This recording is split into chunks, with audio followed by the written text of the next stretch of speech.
Coming up next on Arizona Horizon, we'll get an update on President Trump's Supreme Court nominee, plus the latest on health care reform. Also tonight, a local awards ceremony for women in leadership, and we'll hear about an interactive musical theater production. Those stories next on Arizona Horizon. Arizona Horizon is made possible by contributions from the Friends of Arizona PBS, members of your PBS station. Thank you. Good evening and welcome to Arizona Horizon. I'm Ted Simons. Democrats in the Senate say they have the votes and are prepared to filibuster the nomination of U.S. Supreme Court nominee Neil Gorsuch. But Republicans say they are ready to blow up the filibuster rule to move the process forward. All this as questions continue over the future of the GOP's plans to repeal the Affordable Care Act. Here with more on both of these stories is attorney James Goodnow of Fenimore Craig. Good to see you again. Thanks for joining us. We appreciate it. Great to be here. All right, let's start with the Gorsuch nomination. What is the latest on this? Well, the latest is right now, Democrats are saying they have the votes to filibuster.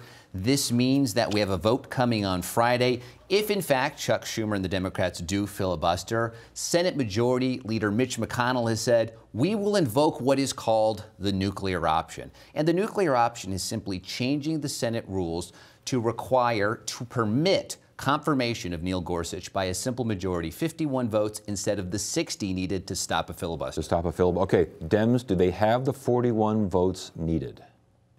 They do. That was a big question mark going in today. You had several Democrats breaking ranks right now. 3 who indicated they would vote with Republicans in favor of Neil Gorsuch. But there was a Senate Judiciary Committee hearing that sent Neil Gorsuch to the full vote. And there we had the Democrats go on the record today saying, we will support filibuster. Okay, so they will support, because you can vote against Neil Gorsuch, but not vote for a filibuster cloture there. That's correct. But they're saying filibuster. They're saying filibuster. And so this is where everyone was trying to get them on the record so we know what's going to happen over the coming days. And today we got that. Could there be a change? Certainly it's possible, but unlikely once these people declare to the public what they intend to do. Republicans like the filibuster rule. In general, they don't want to get rid of this. Are they ready to get rid of it? I think they are. They feel like they need a political win right now. It has been trip, stumble, and delay for Republicans right now. You have had the health care bill go up in flames. We'll talk more about that. You have the travel ban locked in the courts. You have all of these looming issues with Russian collusion. Right now, getting Neil Gorsuch on the bench would be the feather in their cap that they're looking for. So if ever there were a time where they're willing to go so far as to change the rules, it's now. But, I mean, Senate, on both sides of the aisle, the Senate considers itself a little bit above the House, a little bit they're into consensus. They're not into the kind of the rabble-rousing of the House, if you will. I mean, this is majority stuff here. This turns the Senate more like the House. It does. And that really is what defined the Senate, that decorum being above the political fray, but that's changing very quickly. And if you step back, you see that started in 2013. At the time, Harry Reid, who was the Senate Majority Leader for the Democrats, changed the rules, invoked the nuclear option for federal judges below the Supreme Court level. That, of course, got Republicans very angry. That led to their blocking, at least in part, Merrick Garland, when President Obama nominated him, and now it's tit for tat. Now we're going to filibuster, now we're going to nuclear option, so it's been a continuing escalation of this problem over the past several years. How likely that the president, he sees all this and he says, you know what, I'm nominating someone else. You don't like this guy, you're filibustering this guy, I'm going to nominate someone else. Not going to happen, not with this president. If there's one thing Donald Trump is, it's resolute. He's not going to change. He's not going to back off. He's not going to admit he was wrong. That would be a huge loss for him with his base of supporters, many of whom jumped on the Trump train because of his promises about the Supreme Court. He has said very clearly through Sean Spicer and himself directly that Republicans need to use this nuclear option so he can have a win. It's not very, last question on this. It's not very likely that the Senate will turn next year, but it's possible. There's a chance of that. If it were, let's say it's just Democrats steamroll in, Republicans take major losses in the Senate, and the Senate becomes democratically controlled, you get rid of that filibuster rule, and all of a sudden you're in the minority. That's not good. No, it's not. Although where we are right now, it's impossible to say what's going to happen in a month, let alone at the midterm election. So I think it's easy for both sides to look at a short-term win. But if you think in the long term, it could certainly hurt either party. And if you look even at a longer term horizon, ultimately it could be America that loses here, because the third branch of government, the judicial branch that is supposed to be insulated from politics, now has that interjected in a way that we never had it before. And I think that will cause the country to be even more polarized if that's possible. The country's polarized as well regarding the Affordable Care Act, which is still the law of the land. I mean, the GOP plan to repeal that kind of went down in flames. Where do we stand, though? Is that going to come back? Will the bill as it was come back in the same form? It will not. Absolutely. At this point, it's clear that there was a divided, a fractured GOP. That bill isn't going through. Now, we've heard some discussions coming from the White House and from some lawmakers in the House and the Senate that there's still discussions going on, that we may bring health care back. I think that's really more political cover than anything. And there are two reasons for that. One is procedural. Right now, Republicans were trying to get this health care bill passed through the process known as reconciliation. And it's a complex process, but all that means is there's no filibuster. You could pass a law in the Senate with a simple majority. Well, the window on that reconciliation process is closing. So that means if we're going to have a new bill come up this year, it would have to happen in the next week or two. Not happening based on everything we've heard. Well, and the sticking points, again, would likely remain. That's regarding the mandatory coverage of emergency care and mental and health wellness and maternity care and these sorts of things. I mean, the conservatives don't like that. They say it costs, the options, makes all the options cost too much money. Let folks pay for insurance as they see fit. Moderates say if you don't have that in there, then you have no risk pool. The whole thing goes kablooey. I mean, where do they go from here?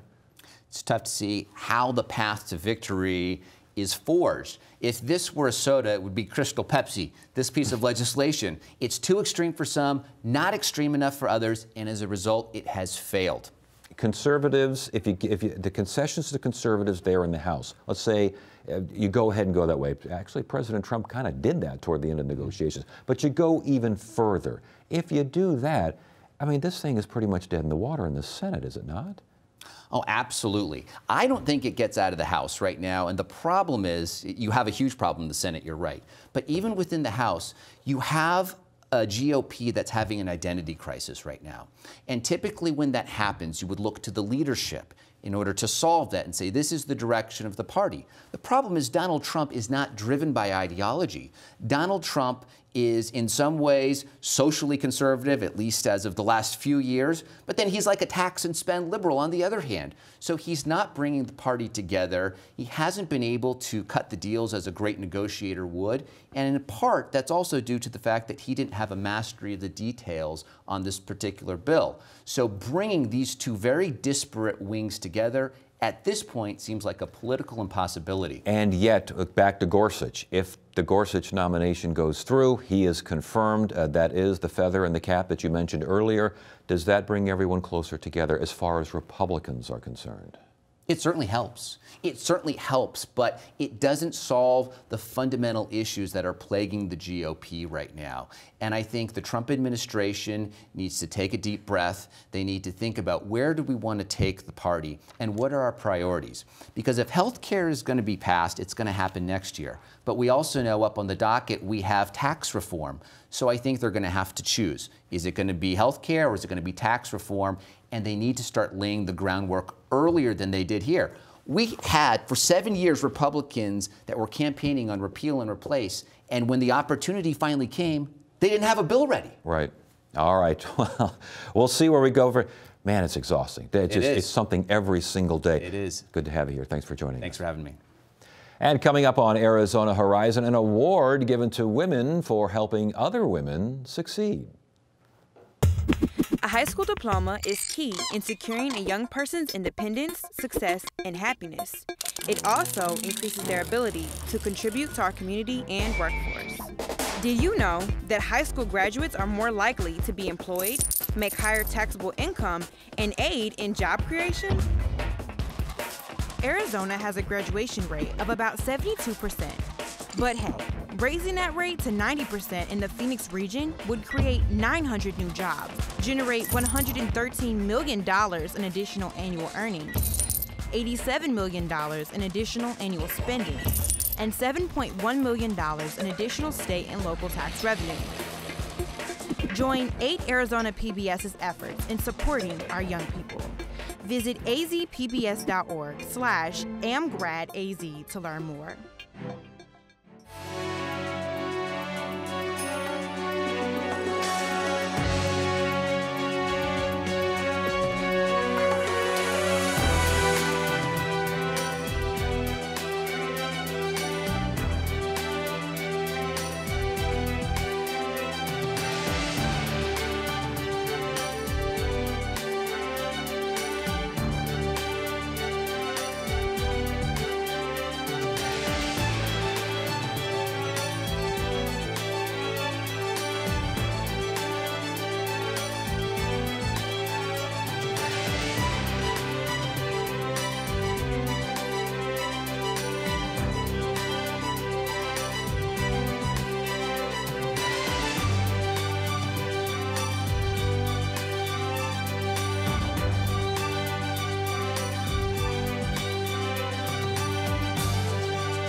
Community leaders that help women achieve professional excellence and leadership skills will be honored tomorrow afternoon by Athena Valley of the Sun.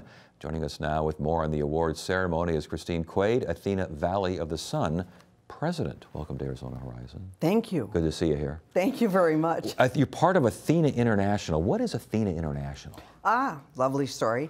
Martha Mertz, the founder in Lansing, Michigan, was a real estate developer and went to her local chamber of commerce and said, I'd like to sit on the board of directors. And they said, it's okay, sweetheart, we don't have women on the board, 35 years ago. So her concept was, if I feature one woman and her accomplishments, others will follow. And so she started the Athena Award in Lansing, Michigan, supported heavily by General Motors. Interesting. Yes, and so chambers across the country started to pick it up as a way of honoring the women in business in their communities. But in 1998, she obtained a Kellogg Research Foundation grant to study the characteristics of women leaders, conducted by Center for Creative Leadership, which is high on my list of credentialed researchers, and they came up with 8 principles. And so we have decided for the Valley of the Sun that we're going to emphasize the principles rather than just the one. And this is live authentically, learn constantly, build relationships, advocate fiercely, give back, celebrate. That's a lot of principles there. Yeah. Okay, so you got some winners now tomorrow afternoon. We're not giving anything away. The winners know they're winners and everyone knows they're winners. Who won? Okay, actually, great God. Dr. Brenda Combs is the Athena Live Authentically. She was a street person for a while and pulled herself all the way up out of the street. Great story about how that occurred, but has become a doctor, essentially, and teaches at the doctoral level. And so it's like, whoa, that's a story right there, streets to the top tower. We have Marion Douglas, who quit her corporate job at American Express and said, no, I have to give back into the community. And she started a home called Mama's House for women who have been trafficked to get them off the streets and get them back into gainful employment. We have Jody Farley, who started Singleton Moms as a way of honoring one of her best friends who died from cancer. So she has support groups for families whose mother is experiencing cancer. Annie Groth started Pearls of Wisdom, where she holds quarterly workshops and seminars for women to start to see the community a little bit differently and a little bit larger than what they have experienced. Dr. Nadia Katrangi is from Syria and is a medical doctor and has started the Learning Tree organization as a way of helping the community to understand and relate to Muslims. Interesting. Yes. So all of these winners now, and again, these are from different categories regarding the principals. Were these selected by local business leaders? How does this work? We opened it up to the community, so we had a nomination process where the women could be nominated by other women or other people, was not from the business community. We're defining leadership as giving back to your church, community, Girl Scouts, nonprofit, for-profit. You could be in an organization, in public service. So it's not just business. And when the award ceremony in and of themselves, just seeing these people celebrated, what does that do to other women who attend, who are maybe not that celebrated in their own lives, but are trying to get there? The great thing that I'm so excited about tomorrow is that we've also selected 6 young Athenas because of the work that they're doing in their local high school and college, and they will be the ones presenting the awards to these recipients. So overall, how did you get involved in this? I mean, what's your story here? My story here. I met Martha a year and a half ago, and as soon as she showed me the leadership principles, my immediate reaction was, I would have been an entirely different leader at McDonnell Douglas if I had had these. I would have been a different leader in my law practice if I had had these. I would have been a different consultant if I had had these. And so I really was drawn to the principles and that they are an ongoing work of art, really. So if you just think about live authentically, it's like somebody could say, well, I'm authentic. No, being authentic is a path. It's a pathway, it's a learning, and we're not always there, we're not always on, but we can get there. That was the one that I was going to ask about, because we understand fostering collaboration and acting courageously and building relationships, but living authentically, it makes you kind of, what does that mean? Well, I'm a little researcher on the side too, so I wanted to look into that a bit more, and I go, okay, now, why would that be a path? And the path is because we don't always know our blind spots, we don't know our projections, our perceptions, until we encounter them when we're with others. And so it's if we can form a learning community with other women and just talk about the issues that we struggle with, say for example, authenticity can be built through mentoring, but it can also be ripped down by scapegoating. Yes. So how do you stay in that core when you feel like you've just been shoved off under the bus? I like that. So that's authentic living, isn't it? Yes, that should be honored. I think it will be. Tomorrow afternoon, give us a location, times. The Marriott Butte. 10:30 to 1. We're sold out, unfortunately. Okay, well. But we're going to have lots of publicity afterwards, and hoping to bring the women forward so that the press can get a hold of them and tell their story even further. And telling the stories is a major part of this. It's an awesome one. Yeah, all right. Well, congratulations to all. Thank you. Congratulations to you. Thanks for joining us. We appreciate it. Thank you so much. Thank you.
This is a box that showed you a world beyond your own. It was just a box, but the world has changed, and so have we. And now the box can be almost any size or shape. And you decide what you want to explore. Anytime, any place. Break out of the box with PBS. ProMusica Arizona is a North Phoenix theater group that specializes in live musical theater performances, including The Unpredictable Adventures of Henry Hickleby, an interactive one-man show with orchestral accompaniment. We welcome Adam Steek, he wrote the show, and actor Matt Newhart, who is Henry Hickleby. Good to have you both here. Thanks for joining us. Thanks for having us. The Unpredictable Adventures of Henry Hickleby. What is this all about? Well, it's more concert than show, and it is the story of Henry Hickleby and his quest to find his parents and his origin, and it takes the form of almost a choose your own adventure type story as the action unfolds and the audience votes on what they think he should do next. And depending on what the audience votes, it changes the music that gets played. So the audience has an opportunity to say, I want them to do this, this, or this? Or how does that work? Yeah, so Matt, who has learned a bunch of monologues to do this role, will basically come on stage and, like, for example, in the first one, the orchestra plays an overture, and then Matt comes on and does a speech, at which point the audience has to decide if Matt's going to go, or Henry, who Matt is playing, is going to go to New York or to Miami. And at that point, there's a slide that comes up and says, if you want Matt to go, or if you want Henry to go to New York, text A, and if you want him to go to Miami, text B, and people can pull out their cell phones and vote. And as they do, the results appear. Like what we're seeing right, I mean, literally on a monitor. Yeah, the results appear in real time. And so as people are voting, the results are actually changing. Yes. And then at some point, we cut off voting and say, all right, well, that's it. He's going to, in this case, Barcelona. And that would change then what music the orchestra or the choir would perform. Matt, when you're out there and you know it's time for them to vote, and you got St. Petersburg or you got Barcelona, I mean, you just have to sit there and wait for this to come to fruition, don't you? Yes, I do. And are you ready for, I mean, you have to know every single option. Yes, I have to memorize about 30 different monologues. Only about 20 of them actually get spoken, depending on where the voting takes us. Are there ones that it seems like are they always going to Barcelona? I mean, are they always going one direction, does it seem like, or is it just really a crapshoot? It depends. We actually did a performance of this 2 years ago, and we did 2 different days, and there were 2 different outcomes. Yeah. Does it ever surprise you? Or are you ever thinking to yourself, boy, I sure hope they pick St. Petersburg? Yes, there are times when I hope that they pick the shorter, easier monologue than the other one. As far as the orchestra is concerned, they have to know what they're doing as well, don't they? Yeah, the orchestra and the choir have learned about 40 tunes, 40 songs, of which they'll perform about half on any given day. So to answer your question, there are certain things that kind of come back around, but a lot of it is especially the outcomes are controlled by the audience voting. Are you ever surprised at where Henry goes? I am. You know, when I wrote it, I won't, you know, there are parts, without giving too much away, there are parts where he has to choose to follow this lead or the other. And I always think, you know, well, if it was me, I would definitely do this. Yeah. And I was surprised last time we did it that occasionally the audience went in opposite direction from what I thought. As an actor, I mean, first of all, we're talking about please use your cell phones in a theater, which is unusual to say the least. But as an actor, I would imagine there are times when you're looking out there and everyone's looking not at you. That's a little disconcerting, isn't it? It's actually not that bad because the audience actually is intrigued usually where Henry is going, so they are focused on me, and then it is kind of funny because they have to dig around in their purse or whatever and go, oh wait, now it's time to vote, and figure that out. And it's also, I guess it's a way for you to know, I mean, sometimes you're at, they probably don't know if anyone's really paying attention. They could be looking up there and thinking about the ball game or something, but you know if they're on their phone, they're paying attention, they're involved. Yes. That was part of the, when I first developed this idea, I was talking to my wife, who's brilliant, and I said to her, you know, I want to do sort of a plot-based concert. So my initial idea was to do a concert that had a through line, had a storyline, and the music was interspersed with these monologues. And it was my wife's idea, well, what if you could make it like a choose-your-own-adventure concept with people voting? And we've been really working on audience engagement. So that's been a high-level priority for us at ProMusica Arizona. So I started thinking about, well, what would be the best way to engage these people and the voting for results? Because then it feels like the audience has some ownership. They're controlling literally what this person does. You know? Yeah. And so it's now granted, each person doesn't get to control. You're controlling it collectively, you know. Do you ever, I mean, when they flash the results up there and you're in the middle of doing something, do you ever hear groans and, oh, no. Oh, yeah. Yes. Oh, how do you handle that? You just go on with what they voted, but there have been disappointed results. It sounds like a Wild West performance out in a saloon somewhere in the Wild West. Everyone's yelling and screaming and doing, but challenging yet, I would imagine, rewarding? It's actually very unique. So it is a lot of fun because I don't know where I'm going. Yeah. Yeah, it's an interesting thing for an actor to say. Real quickly, ProMusica Arizona, give us a brief encapsulation. What are we talking about here? A 15-year-old organization that was founded in Anthem, Arizona, and is mostly community members and some professionals. And we do 4 concerts a year, give or take, and we have about 60 in the choir and about 40 in the orchestra. Wow, that's good participation. Yeah. Well, congratulations on that. I know the show is a big success. Everyone seems to love it. Congratulations, Henry, for joining us. And thank you both for being here. We do appreciate it. Thank you. Thank you. You can get tickets at pmaz.org. PMAZ.org? Yep. That's You it. threw that one in there. Tuesday on Arizona Horizon, we will hear about efforts to improve access to justice in the state. And we'll learn how plant root bacteria can help increase crop yield, even during drought. It's at 5:30 and 10 on the next Arizona Horizon. That is it for now. I'm Ted Simons. Thank you so much for joining us. You have a great evening.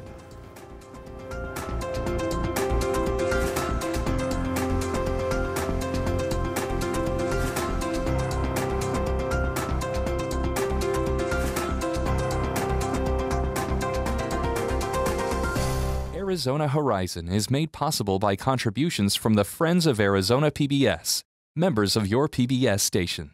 Thank you. When you want to be more informed, Arizona PBS delivers news and analysis with multiple perspectives, thanks to financial support from you and Albertsons and Safeway.